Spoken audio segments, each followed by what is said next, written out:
ও আই nightingale R তজনৰে মাতৃ তোমাৰ জীবন আদৰ কৰে আমি তোমাৰ সহযাত্ৰী আমি তোমাৰ আজি আন্তৰ্জাতিক ধাত্ৰী দিৱস এই উদ্দেশ্যে সদৌ অসম ANM আৰু LHS সাৰ্ভিস সন্থাৰ কামৰূপ মহানগৰ শাখাৰ উদ্যোগত দিছপুৰ লাজগেটত থকা ৰাজধানী চৰকাৰী হাস্পতালত বিশেষ কাৰ্যসূচীৰ আয়োজন কৰা হয়। বিশ্বৰ প্ৰথমগৰাকী নাৰ্ছ হিচাপে পৰিচিত ফ্লোৰেন্স নাইটিঙ্গেলৰ প্ৰতিচ্ছবিৰ সন্মুখত বন্তি প্ৰজ্বলনেৰে কাৰ্যসূচীৰ শুভাৰম্ভ কৰা হয়। আনহাতে আয়োজনৰ অংশ হিচাপে কেক কাটে হাতহৰিৰ সভানেত্ৰী প্ৰিয় নাৰী ডক্টৰ মন্দিৰা বৰুৱাই। অনুষ্ঠানত মঞ্জু বৰাই এটি গীত পৰিৱেশন কৰি সকলোকে মুগ্ধ কৰি তোলে। লগতে উপস্থিত অতিথিসকলে নাৰ্ছসকলৰ কষ্টৰ কথা উল্লেখ কৰি তেওঁলোকে বহু কম পাৰিশ্ৰমিকত সেৱা আগবঢ়াবলগীয়া হয় বুলি মন্তব্য কৰে। তেওঁলোকৰ দৰমহা বৃদ্ধিৰ লগতে বিভিন্ন সমস্যা সমাধানৰ বাবে চৰকাৰৰ ওচৰত অনুৰোধ জনায়। শেষত উপস্থিত সকলোৱে একেলগে বিহুগীত পৰিৱেশন কৰি অনুষ্ঠানক এক বিশেষ মাত্ৰা প্ৰদান কৰে। Bureau' report democracy live 24/7।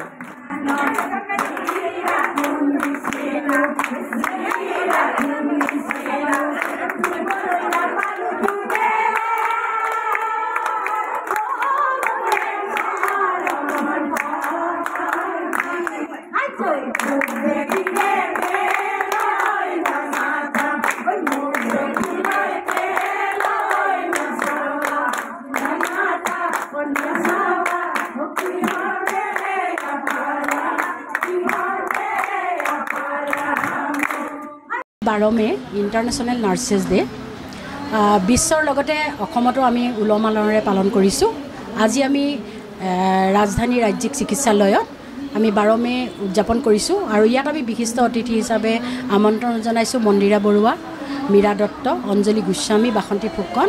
আৰু কামৰূপ মহানগৰ কমিটি। আৰু ইয়াত আমি কি কৰিছোঁ মানে আমাৰ যিসকল এই বছৰৰ অৱসৰ গৈছে তেখেতসকলক আমি সম্বৰ্ধনা জনাইছোঁ। তাতে আমাৰ কমেও 6 গৰাকী বাইদেউ এইবাৰ আমাৰ কামৰূপ মহানগৰত অৱসৰ গ্ৰহণ কৰিছিলে, তেখেতক আমি সম্বৰ্ধনা জনাইছোঁ তেখেতসকলক। আজি এই পবিত্ৰ দিনটিত আমি আমাৰ যিসকল মুখ্য দাবী, আমাৰ মৌলিক দাবী আছে, ছাৰ্ভিচ ৰুল, পদোন্নতিকে আদি কৰি বহুখিনি আমাৰ দাবী আছে। এই দাবীখিনিৰ ক্ষেত্ৰত আমি চৰকাৰ তথা বিভাগীয় কৰ্তৃপক্ষক আমি অনুৰোধ জনাম যাতে অতি সোনকালে আমাৰ যিসকল অভাৱ অভিযোগ আছে, আমাৰ আখুৱা কিছুমান আছে, সেই সকলোবোৰ সমাধান কৰাৰ ব্যৱস্থা গ্ৰহণ কৰে যাতে আজি পবিত্ৰ দিনটোত আমি চৰকাৰলৈ এইটোৱে আহ্বান জনাম। আমাৰ আজি প্ৰায় 100 মান আমাৰ সহযোগী সেৱিকা আজি আমাৰ প্ৰায় 150-200 মান আমাৰ সেৱিকাসকলে আজি ইণ্টাৰনেশ্যনেল ওমেন্স ডেত অংশগ্ৰহণ কৰিছে আৰু আমি সকলোৱে আজি অতি উলহ মালহেৰে আমাৰ এই মাতৃ দিৱসটো আমি উদযাপন কৰিছোঁ। কাৰণ আমি আমাৰ সেৱিকাসকলৰ বাবে এইটো আমাৰ কাৰণে এটা ডাঙৰ উৎসৱ, কাৰণ তেওঁ আদৰ্শৰে আমি মহিয়ান হৈ তেওঁ যিখিনি কাম আদৰ্শ দেখুৱাই গৈছে, মানৱ সেৱা কৰি গৈছে, সেইখিনিৰ ওপৰত আমি তেওঁৰ সহযোগী হৈ আমি কাম কৰি গৈ আছোঁ। সেইকাৰণে অতি উলহ মালহ সুন্দৰ অনুষ্ঠান এটি আজি আমাক উপহাৰ দিয়াৰ বাবে এইটো এটা বাইদেৱে কোৱাৰ দৰে এইটো এটা মণিকাঞ্চন সংযোগ আজি যে মাতৃ দিৱস আৰু ভাতৃ দিৱস একেলগে। গতিকে ইটোৰ সিটোৰ লগত ইটো সিটোৰ ইপিঠ গতিকে এই চেগতে এই অনুষ্ঠানৰ জৰিয়তে সকলো মাতৃলৈ মই প্ৰণাম জনালোঁ। এতিয়া আপোনালোকৰ মাজত উপস্থিত হৈ আজি প্ৰথমে আহি যি আধ্যাত্মিক পৰিৱেশ আপোনালোকে সৃষ্টি কৰিলে গুৰুজনাৰ এটি প্ৰাৰ্থনাৰে, সেই পৰিৱেশে আমাক বাৰুকৈ মনটো আপ্লুত কৰিলে আৰু মনটো গহীন বিষাদ হৈ পৰিছে। আপোনালোকৰ যিখিনি আজি আহিয়ে কৰ্ম দেখিছোঁ সেইখিনি আমাক বহুত দূৰলৈ লৈ গৈছে। যা হওক, এগৰাকী নাৰী হিচাপে, এগৰাকী মাতৃ হিচাপে আপোনালোকৰ মাজত থাকি আহিবলৈ পাই মই অত্যন্ত সুখী হৈছোঁ। আৰু নাৰী যে সৰ্বগুণৰ অধিকাৰী, কি নাজানে কি নকৰে তাৰ প্ৰমাণ এয়া আজি মঞ্জু বৰা বাইদেউ, এয়া আমাৰ গুলুমা বাইদেউ প্ৰমুখ্যে আজি মঞ্চত উপবিষ্ট হৈ থকা মীৰা বাইদেউ, অঞ্জলি বাইদেউ, বাসন্তী বাইদেউ আৰু সন্মুখত আপোনালোক আসন অলংকৃত কৰি বহি আছে আপোনালোকক অকল ভাতৃ হিচাপে বুলি ক'লে নহ'ব, আপোনালোক নিজ গুণ গৰিমাৰে ইমানেই বিভূষিত, আপোনালোকৰ তুলনা আৰু বেলেগ ধৰণে দিবলৈ নাই। আজি কিন্তু যিয়ে হওক আপোনালোকৰ মাজত আহি কিয় জানো নাজানো মোৰ অলপ মনটো আৱেগিক হৈ উঠিছে। মানে অলপ আৱেগিক হৈছোঁ এইকাৰণে, নাৰীসকল মানে মই জানো মোৰ অনুভৱ হ'ল একেবাৰে কোমল আৰু মই বৰ ছিকিউৰ্ড অনুভৱ কৰোঁ, য'ত মানে নাৰীসকলৰ ওচৰত মই সাংঘাতিক ধৰণে ছিকিউৰ্ড, এইটো মোৰ এটা অনুভৱ। আগৰ যিটো আমাৰ আছিল যে নাৰীৰ শত্ৰু, সেই প্ৰভাৱটো মোৰ জীৱনত কিন্তু নাই আৰু মোৰ জীৱনৰ পৰাই সেই প্ৰভাৱটো দূৰ হ'ল বুলি মই ভাবোঁ। আৰু যা হওক, এতিয়া আজি আমি এই আন্তৰ্জাতিক ভাতৃ দিৱসৰ আমি এই ক্ষণত উপস্থিত হৈছোঁ, যিটো ক্ষণত আজি ভাতৃসকলৰ হিষ্ট্ৰী বা বুৰঞ্জী আমি আৰম্ভ নকৰোঁ, কিন্তু আমি জানো তুমি শৃংখল, তুমি উজ্জ্বল, তুমি পৃথিৱীৰ এটি উৎকৃষ্ট শ্ৰেষ্ঠ কবিতা, তুমি পৃথিৱীৰ শ্ৰেষ্ঠ মাতৃ। হে ধাত্ৰী, তোমাৰ আবদাৰত আমি প্ৰাণ পাওঁ। মই জনালোঁ প্ৰণাম। মোৰ আজি এই শুভ দিনটোত শুভ ক্ষণত আই মাতৃগৰাকীলৈ প্ৰণাম জনালোঁ, সকলোৰে মাতৃসকললৈ প্ৰণাম জনালোঁ, আপোনালোকলৈ প্ৰণাম জনালোঁ। আৰু এতিয়া আমি অকণমান নাৰীৰ সবলীকৰণৰ ওপৰত কথা পতাই ভাল হ'ব, কাৰণ ইতিমধ্যে যিসকলে ইতিহাস প্ৰসিদ্ধ কৰি গৈছে সেইসকল হ'ল মহিয়সী নাৰী। মহিয়সী কেনেকৈ হয়? তেখেতসকলৰ কৰ্মৰ দ্বাৰা হয়। কৰ্মৰ আৰু পৰিস্থিতিৰ কেতিয়াও তেওঁলোক দাম নহয়। মই এটা সৰু কাহিনী আজি আপোনালোকৰ আগত ক'ম, হয়তো আপোনালোকে জানে বা হয়তো নাজানে কাহিনীটো। আপোনালোকে শুনিছেনে বাৰু অৰুণিমা সিনহাৰ নাম? যদি নাই শুনা, এজনী 17-18 বছৰীয়া ছোৱালী, আপোনালোকে কল্পনা কৰক, জীৱন যাত্ৰাত এখন ট্ৰেইনত জীৱনৰ সন্ধানত, সপোনৰ সন্ধানত যাবলৈ ওলাইছিলে আৰু যাত্ৰা আৰম্ভ কৰিছিলে। কিন্তু তেওঁ জনা নাছিলে যে তেওঁৰ সেই যাত্ৰাটোৱে জীৱনৰ ঠিক যাত্ৰা হ'ব। তেওঁ যিটো ডবাত গৈছিলে, সাধাৰণ এটা ডবাত, তাতে নৰপিশাচ যে তেওঁৰ কাৰণে ৰখি আছিলে তেওঁ জনা নাছিলে অৰুণিমাই। তথাপি তেওঁ কি কৰিছিলে, সেই নৰপিশাচকেইটাৰ কাম আছিলে কি, যে সেই ডবাটোত যিসকল উঠে তেওঁলোকৰ ধন সম্পদ আহৰণ কৰি নিজক সুৰক্ষিত কৰি গুচি যোৱা। এই উদ্দেশ্যে যেতিয়া অৰুণিমাৰ ডিঙিৰ চেইনডালত হাত দিছিলে, যেতিয়া ৰাতি 12টা 12:30মান হৈছিলে, তেতিয়া অৰুণিমাই প্ৰতিবাদ কৰিছিলে প্ৰথমে। তাৰপিছত ডবাটোত যথেষ্ট মতা মানুহ আছিল, কিন্তু কোনো আগবাঢ়ি অহা নাছিল। তথাপি অৰুণিমাই যুঁজিলে। ইফালে 4জন আৰু অৰুণিমা অকলে। যথেষ্ট তেওঁলোকক আঘাত কৰিল, যদিও 12:30মান বজাত তেওঁ আৰু নোৱাৰিলে, তেওঁক চলন্ত ট্ৰেইনৰ পৰা দলিয়াই দিয়া হ'ল। এনেকুৱা জেগাত পৰিলেগৈ য'ত মানে বাঘ, সিংহ, শিয়াল, আপুনি যি কওক, হিংস্ৰ জন্তুৱে তেওঁক চিৰাচিৰ কৰিবলৈ অকণমানো সময় নালাগে। ডাঙৰ ডাঙৰ এন্দুৰো এই ট্ৰেইন ট্ৰেকত আহি থাকে। আৰু যি হওক, যেতিয়া তেওঁ পৰিলেগৈ, তেওঁ ভাবিলে যে তেওঁৰ যাত্ৰা সিমানতে শেষ, ট্ৰেইনৰ যাত্ৰা। আৰু তাতে পৰি থাকি তেওঁৰ ওপৰেদি 39খন ট্ৰেইন পাৰ হৈ গৈছে। আৰু তেওঁ এটাই ভাবিছে যে মোৰ জীৱনৰ এই শেষ ৰাতিটো ইমানতে শেষ হওক, আৰু যাতে তেওঁ আৰু একো দেখিব নাপায়। কিন্তু যেতিয়া তেওঁ হাৰ পাইছিল বা সেই য'ত তেওঁ পৰি আছিল, তেতিয়া কিন্তু আমাৰ মানুহে ভাবিব পৰা নাছিলে যে সেই অৰুণিমা সিনহা কোন হয়। আপোনালোকেও হয়তো নাজানে, সেইগৰাকী আছিল আমাৰ নেশ্যনেল ভলীবল প্লেয়াৰ। চাওকচোন, যিগৰাকীয়ে 2টা ভৰিৰে ভলীবল খেলি আমাৰ সন্মান আজুৰি আনে, সেইগৰাকী নাৰীৰ এটা ভৰিয়ে সেইদিনাখন হেৰুৱাইছিল। তেওঁ বিচনাত পৰি এটাই ভাবিছিল যে মোক যেতিয়া ইমান বিপদৰ পৰা ভগৱানে ৰক্ষা কৰিছে, কাৰণটো কি? তেওঁতো বাচিব লগা একো কথা নাই। তেওঁ ইমান দুৰ্ঘটনা, সেইটোৰ ওপৰত আৰু যে বাচি থাকিব কোনোবা, ভাবিবই নোৱাৰে। তেতিয়া তেওঁ ভাবিছিলে যে মোক জীয়াই ৰখাৰ নিশ্চয় ভগৱানৰ কিবা এটা কাৰণ আছে নিশ্চয়। সেইটোকে সাৰথি কৰি তেওঁ এখন ভৰি যেতিয়া শেষেই হ'ল, তাৰপিছত আনখন ভৰিয়ে হুইল চেয়াৰত ঘৰত আহিল। আৰু ঘৰত অহাৰ পিছত আমাৰ সমস্যাবোৰ আৰম্ভ হ'ল। আমাৰ সমস্যাবোৰ কোনে আৰম্ভ কৰে? সমাজে। তাই ভৰি নাই, তাই ভৰি বেকা, তাই হাঁহিলেও বেয়া, তাই কান্দিলেও বেয়া। তাই কিন্তু অৰুণিমাই কি কৈছিলে যে নাই, মই যদিও মোৰ ভৰি নাই, মই হিমালয় শৃংগ বগাম। চবেই হাঁহিলে যে কোনে ট্ৰেইনিং দিব তোমাক ভৰি নাইকিয়া ছোৱালীজনী। আৰু নানা তৰহৰ তিৰস্কাৰ, ঘৰতো তিৰস্কাৰ পালে। কিন্তু মনত অসীম সাহস কনফিডেন্স যে মই পাৰিম ভলীবল খেলা ছোৱালী তেওঁ লাহেকৈ গৈ ট্ৰেইনিং ল'বলৈ আৰম্ভ কৰিলে কিন্তু ট্ৰেইনিং যিজনে দিছিলে সেইজনৰ সন্দেহৰ আৱৰ্তত আছিল যে এইটো মই কি কাম কৰিছোঁ এজনী ভৰি নাইকিয়া ছোৱালী কিন্তু চাওক আজি অৰুণিমা সিনহাই এটা ভৰিৰে মোৰ দুখ লাগে হিমালয় শৃংগ হাতত জাতীয় পতাকালৈ উৰুৱালে আৰু পদ্মশ্ৰী লাভ কৰিলে সেয়া আমাৰ নাৰী সেইসকলে আমাৰ নাৰী আপোনালোক গতিকে আজি আপোনালোকৰ এই দিনটো আপোনালোকৰ সেই মহিয়সীসকলৰ আমাৰ ফ্লৰেন্স নাইটিংগেল মহিয়সী নাৰী ইতিহাস ৰচনা কৰি থৈ গৈছে আমাক দি গৈছে নাৰীয়ে নাৰীক উদযাপন কৰিবলৈ আপোনালোকৰ হাঁহি বাধ্যতামূলক হ'ব লাগিব আজি সকলোৱে হাঁহিব লাগে আমি গতিকে সেইখিনিয়ে কথা আৰু আপোনালোকৰ বিষয়ে এই নাৰী দিৱসত মোৰ নিজৰ কথা যদি ক'বলৈ যাওঁ মোৰ জীৱনৰ উত্তৰণৰ এজন ব্যক্তি ইয়াত উপস্থিত আছে সেইজনেই হ'ল আমাৰ মৰমলেণ্ড ডেমক্ৰেচি লাইভৰ সঞ্চালক মৰম কুমাৰ তেখেতক আপোনালোকৰ মাজত মই চিনাকি কৰি দিছোঁ তেখেতে দ্য বিউটিফুল ট্ৰেজেডি লিখিছিলে গতিকে তেখেত আমাৰ মাজত আজি আছে আমি ধন্য হৈছোঁ মই ধন্যবাদ জনাইছোঁ মৰম কুমাৰক আপোনাৰ সহযোগিতাই গতিকে আমাৰ জীৱনতো আমি সৰুৰ পৰাই সেৱিকা আপোনালোকে শিকি মেলি সেৱিকা কিন্তু আমি আমাৰ আইগৰাকী নিশিকাকে সেৱিকা হয়নে আজি বাসন্তী বাইদেউ বোলে অফিচৰ পৰা যেতিয়া ঘৰলৈ যায় কেতিয়াবা যদি দেৰি হয় গৈ পাওঁতে তেখেতৰ বোলে হাজবেণ্ডে কয় তুমি ইমান দেৰি কৰিলা মই চাহ একাপ খাবৰ কাৰণে ৰখি আছোঁ আমি কেনেকুৱা ধাত্ৰী চাওকচোন আমাৰ মাহঁত কেনেকুৱা ধাত্ৰী আমাৰ মাহঁতে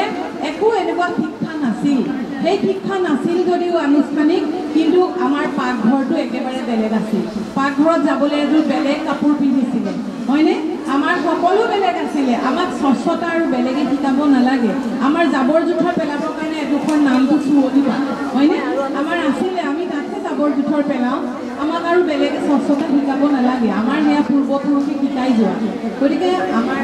নাৰীৰ বিষয়ত আৰু বিশেষনো কি ক'ম মই নিজৰ বিষয়ত ক'বলৈ গ'লে ময়ো এটা দিনত আপোনালোকৰ দৰেই মানে ধাত্ৰী এই যদি চৰকাৰী চাকৰিৰ সেইটো মোৰ তাত লগা নাছিল কিন্তু ময়ো এগৰাকী ধাত্ৰী আছিলোঁ মোৰ স্বামীৰ অসুখত আৰু আপোনালোকে হয়তো শুনি সুখী হ'ব 2002 চনতেই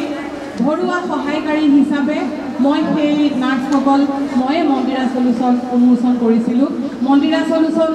জন্ম দিছিলোঁ আৰু সেই মন্দিৰা চলিউশ্যনত গাঁৱৰ পৰা ছোৱালীবিলাক আনি তেওঁলোকক মই কেনেকৈ ঘৰুৱা সহায়কাৰী এই বাচন ধোৱা ঘৰ পৰা নহয় এজন পেচেণ্টক কেনেকৈ সেৱা শুশ্ৰূষা কৰিব লাগে সেইখিনি শিক্ষা আমাৰ দ্বাৰাই দিয়া হৈছিলে আৰু সেই মন্দিৰা চলিউশ্যনৰ নাৰ্ছ এতিয়াও আমাৰ বিভিন্ন জেগাত আছে হয়তো তেওঁলোক ক'ৰবাত সোমাই থাকিব মোক দেখিব মোৰ যথেষ্ট মানে প্ৰচাৰ হৈ গ'ল বহলভাৱে সকলো কামে কামে জড়িত হৈ আছে আৰম্ভ কৰিছিলোঁ কিন্তু 3গৰাকী ছোৱালীলৈ এগৰাকী আছিল ভুনুচা ডেকা এগৰাকী আছিল স্বপ্না ভূঞা আৰু এগৰাকী বৰ্ণালী ডেকা এনে হয় 3গৰাকীয়ে আৰম্ভ কৰিছিলোঁ এতিয়া 3গৰাকীয়ে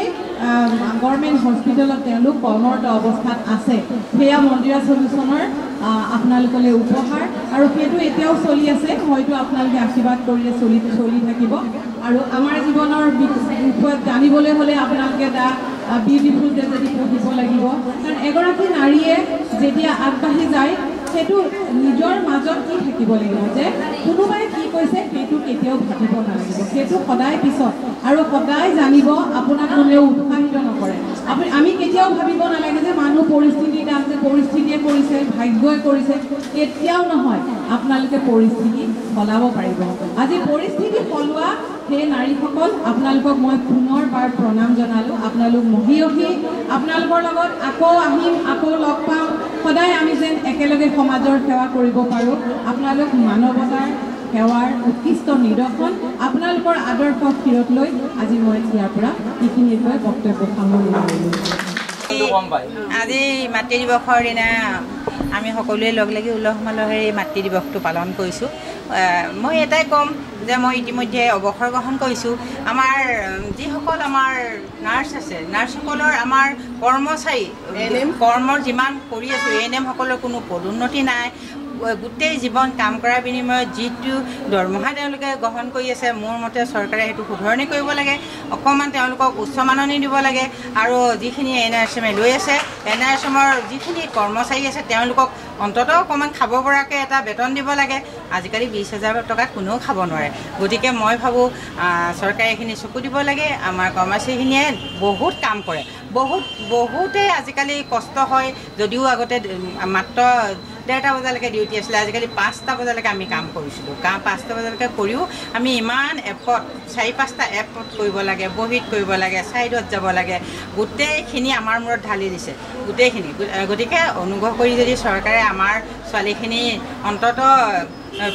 গোটেইখিনি ছাৰ্ভিচ ৰুল হওক বা পে ৰিভাইজ যিখিনি ভালকৈ কৰিব পাৰে আমি আশা কৰোঁ তেওঁলোকক ভালকৈ দিলে ভাল হয় আৰু সেইকাৰণে বহুতখিনি আমাৰ ছোৱালীখিনি কামৰ কষ্ট আছে যিটো মানে বাহিৰৰ পৰা অনুভৱ কৰিব নোৱাৰে দেখাতহে একদম সহজ কিন্তু বহুত কামৰ কষ্ট এটা ভেকচিন দিওঁতে এটা বেবীক আমি 4টাকৈ ভেকচিন দিব লাগে এটা বেবীক এটা ছাইডত এটা বেবীক 4টাকৈ ভেকচিন দিলে যদি 25টাও হয় সেই 25টাক 4-25 100টা ভেকচিন দিব লাগে এগৰাকী চিষ্টাৰ লিখিব লাগে ব্লাড টেষ্ট কৰিব লাগে তাৰপিছতে আকৌ NCD বুলি এখন ফিল আপ কৰিব লাগে মানে বহুত কাম গতিকে গোটেই কামখিনি বিৱৰণ কৰিবলৈ হ'লে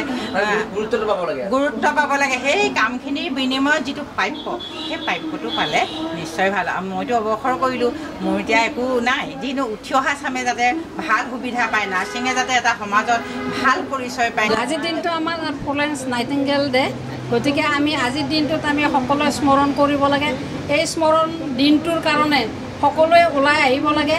আৰু আমি প্ৰত্যেক বছৰে এই দিনটো খুব আনন্দৰে ফূৰ্তি কৰোঁ খুব আনন্দৰে হাঁহি ধেমালি কৰি জীৱন কটাওঁ কিমান বছৰ হ'ল নাৰ্ছিঙৰ মোৰ নাৰ্ছিং কৰা মোৰ 35 ৰানিং কিমান কষ্টকৰ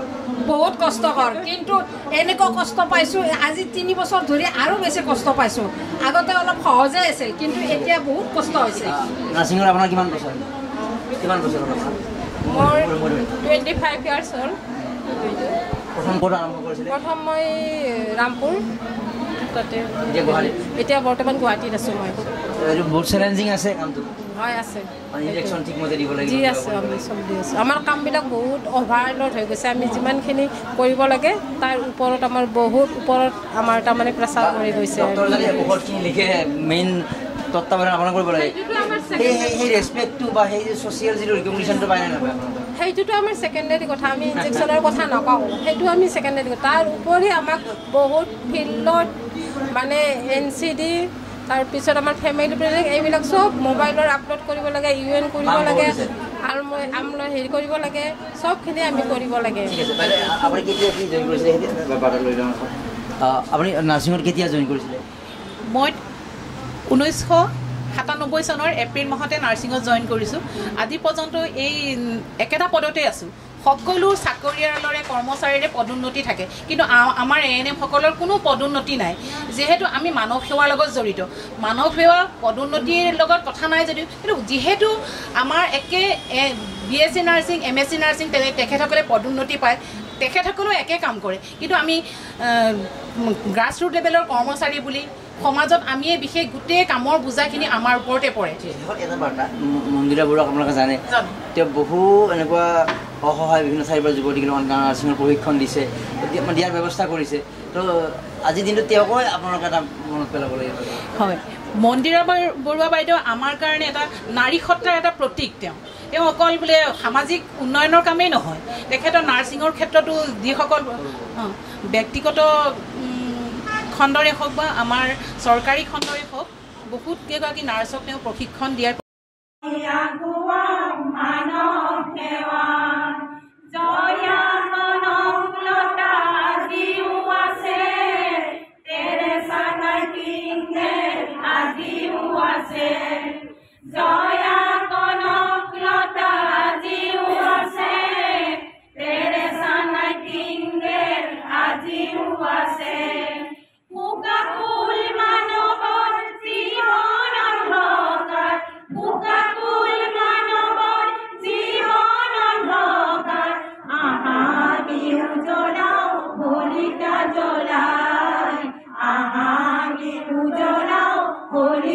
জ্বলাই